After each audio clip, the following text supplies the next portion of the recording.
नमस्कार दोस्तों, स्वागत है आपका हमारे एक नए वीडियो में। तो दोस्तों, इस वीडियो में आप लोग को भारत के इलेक्ट्रॉनिक सेक्टर में जो सबसे बड़ा रोड़ा था उसका इलाज भारत ने ढूंढ लिया है। और वो रोड़ा क्या था और उसका इलाज भारत ने कैसे और कहां ढूंढा, इसके बारे में हम इस वीडियो में डिटेल में चर्चा करने वाले हैं। इसलिए दोस्तों, आप लोग से निवेदन है कि आप लोग इस वीडियो को पूरा देखने के साथ साथ ऐसी ही इंटरेस्टिंग और जानकारी से भरपूर खबर देखने के लिए हमारे चैनल को सब्सक्राइब करके नोटिफिकेशन बेल को भी ऑन कर दें, ताकि आप लोग को भविष्य में ऐसी इंटरेस्टिंग और जानकारी से भरपूर वीडियोस मिलती रहे। तो दोस्तों, चलिए ये वाली वीडियो शुरू कर लेते हैं। दोस्तों, आप लोगों को पता होगा कि आज की डेट में दुनिया जो है वो ऑयल, गैस और कोल को छोड़कर आज की डेट में इलेक्ट्रॉनिक्स सेक्टर में आगे बढ़ रही है। और इलेक्ट्रॉनिक्स का सेक्टर जो है वो भविष्य में सबसे ज़्यादा पैसे कमाने के साथ साथ सबसे ज़्यादा फायदे वाला सौदा भी होगा, जिससे पहले तो इन्वायरमेंट बचेगा और जो दूसरा होगा उसका कॉस्ट भी कम होगा। तो दोस्तों, आप लोग को पता होगा जो भारत के इलेक्ट्रॉनिक्स के सेक्टर में आत्मनिर्भर बनने का जो सबसे बड़ा रोड़ा था वो था भारत के इलेक्ट्रॉनिक्स में कुछ एलिमेंट्स की कमी होना, जैसे कॉल, यूरेनियम और लिथियम। तो दोस्तों, आप लोगों को पता होगा जो भारत में बनने वाले जो लिथियम्स के इलेक्ट्रॉनिक्स होते थे वो अक्सर चीन से ही इंपोर्ट हुआ करते थे। और चीन उन्हें भारत को इतने ज़्यादा कीमत पर बेचा था जिससे भारत ना तो खुद बना सकता था और ना ही अपने देश में बना के अपने लोगों से मुनाफा कमा सकता था। और इसका पूरा फायदा चीन उठाता था, जिसमें चीन जो लिथियम की बैटरी होती थी वो भारत को उस कीमत पर बेचता था जो कि बहुत कम होती थी, और साथ में जो भारतीय बैटरी होती थी उनसे भी कम होती थी, जिससे ना ही भारत के मेक इन इंडिया बैटरी आगे बढ़ पाती थी और ना ही भारत को ढंग से लिथियम मिल पाता था। लेकिन दोस्तों, आज से कुछ ही समय पहले से बहुत बड़ी खबरें निकल के आ रही हैं कि भारत अब लिथियम का इलाज ढूंढ चुका है। अब दोस्तों, चलिए बात करते हैं भारत में लिथियम कमी थी उसके पूर्ति अब भारत कहाँ करेगा। तो दोस्तों, आप लोग इस आर्टिकल को गौर से देखो।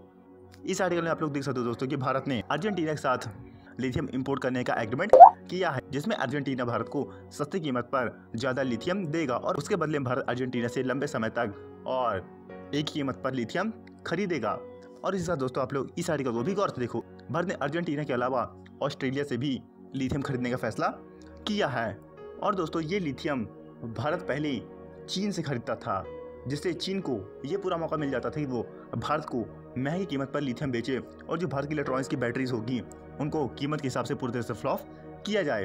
और दोस्तों, जो लिथियम होता है जो उसके आयंस होते हैं, उन आयंस का मेनली यूज़ जो रिचार्जेबल बैटरीज होती हैं उनमें बहुत ज़्यादा होता है। उनके बिना किसी रिचार्जेबल बैटरी को बनाना करीब असंभव सा होता है।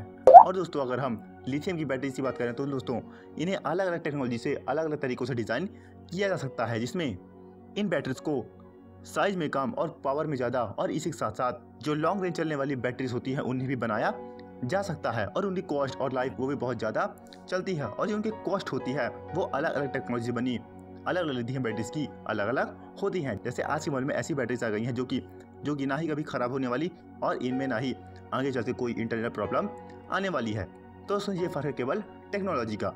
अब दोस्तों, बात करते हैं जो भारत ही लिथियम के ऊपर सबसे बड़ी खबर निकल के आई है। दोस्तों, आप लोग इस आर्टिकल को पढ़ते हो।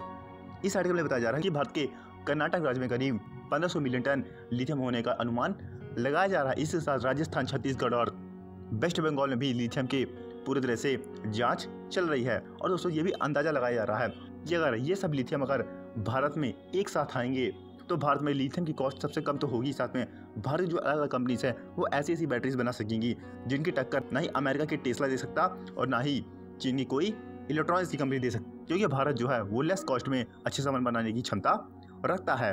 और भारत को हरदम इन चीज़ों के लिए कुछ खास एलिमेंट की ज़रूरत होती थी, जो कि अब भारत सरकार इससे पूर्ति करने जा रही है। और दोस्तों, आप लोग को पता होगा जो भारत में अब इलेक्ट्रॉनिक्स के सेक्टर की कार और जो विकास होंगी उनका भी ऑप्शन अब आने वाले 10 से 15 सालों में आप लोगों को दिखाई देने वाला है। और दोस्तों, जो चीन की इलेक्ट्रॉनिक्स और अमेरिका की इलेक्ट्रॉनिक्स होगी उनको अब भारत की टेक्नोलॉजी फेल करने वाली है। जैसे अब इसरो ने दुनिया की सबसे कम कीमत में सैटेलाइट लॉन्च करने की टेक्नोलॉजी को डेवलप किया है, वैसे भी अब भारत की कुछ कंपनियां सस्ती कीमत पर अच्छी इलेक्ट्रॉनिक्स जो विकास और सामान होगी उन्हें उपलब्ध कराने की पूरी कोशिश करेगी। तो दोस्तों, आप लोग को ये जानकारी कैसे लगी नीचे कमेंट करके ज़रूर बताना। अगर दोस्तों आप लोग ऐसी इंटरेस्टिंग और जानकारी से भरपूर खबर देखना चाहते हो तो आप लोग का हमारे चैनल को सब्सक्राइब करके नोटिफिकेशन बेल को भी ऑन करना लाजमी हो जाता है। दोस्तों, मिलते हैं अगले वीडियो में एक भी ऐसी इंटरेस्टिंग और जानकारी से भरपूर खबर से। तब तक के लिए नमस्कार।